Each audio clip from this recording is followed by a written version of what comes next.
Hi, Ed Akehurst. We are back with another Genius Pages tutorial. In this one, we're going to look at navigation menus, headers, footers, and navigating.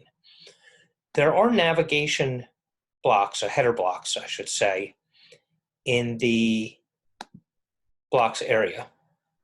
And some of them have menus in different places. This one has a light one at the top. This one has a dark one at the top. Here, let me just put that up there so you can see this a little easier. See, this has a dark menu up at the top. It's full width. Goes across the entire width of the page.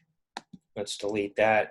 You've got some that, let's scroll down here. Here's one that's not. This is also a dark one. It's not full width. It's in the page or in that block itself like that.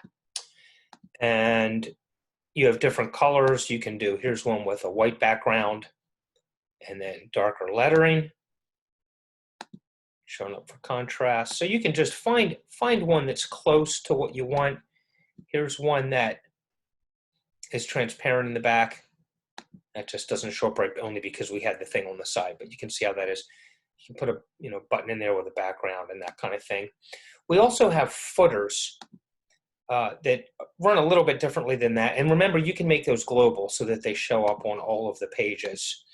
Let's go to blocks, and you can see footers also have some navigation tools in there. We'll just take one here and we'll put the footer down at the bottom where it belongs. And you can see here, there are links. There's a copyright section you can change, then links out to terms and conditions, things like that. There's an email and then icons, which we've already covered. So these operate kind of the same way as the navigation in the header. You can make this global also across the entire website. You could just check the global button. What I'm going to do on this, though, is I'm simply going to show you we have components and we have navigation. So instead of choosing a header that has one, you could pick one of these. Let's go with a darker background. And this is a component, so it goes inside the block. And you see what we did there? We may want to move this heading down a little bit. Margin top, let's go down 10 more. There we go. And we'll align that center. Oops. Okay, so all you're doing here is you've got these menu items, and you're just going to do, just like we did before, you'll click the pencil icon, and what you'll see here is a style, and you'll see a link. So the link is the words, okay? You can change the words right there, and then you can go to a different page in the site, which is usually what you would do with a navigation menu.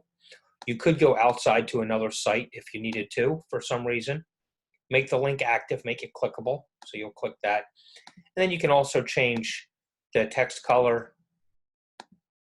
That looks ugly, but you could do that if you wanted for some weird reason. We need to go light on that, don't we? Okay, and then you can transform, like we have all uppercase in here. You have background colors.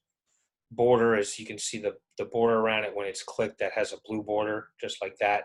You can change the color there. And then your font weight. See, this is a 900 font weight. This one's going to be probably 300. Yes, see, that one's 300.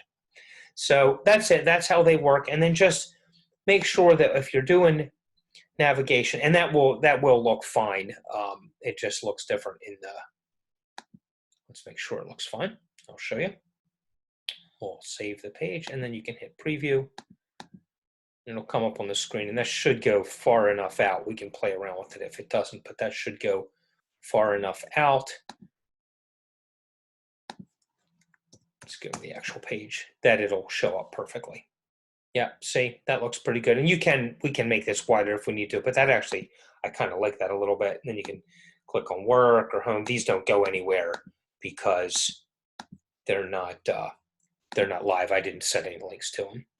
But that's how that works. And you have different styles you can choose from, and you can also choose some from the header and footer pages. And if you don't like what you've got, you can always delete it, or you can move it around to a different area and things like that. Oh, there it goes. See, now we've done that. We moved it a little farther up. That's going to go back. So just play around with it. I'm going to delete that. See, you can just get rid of it if you need to. Whoops. Make sure where you've got your red arrows, you saw that red arrow. See how that's just over the one? If you want to delete the entire thing, you need to make sure the whole block is covered. So I'm glad that little misclick happened, because you can see you may be deleting a component. Make sure the whole thing is blocked in red. That is how to do navigation bars in Genius Pages. I'll see you in another video.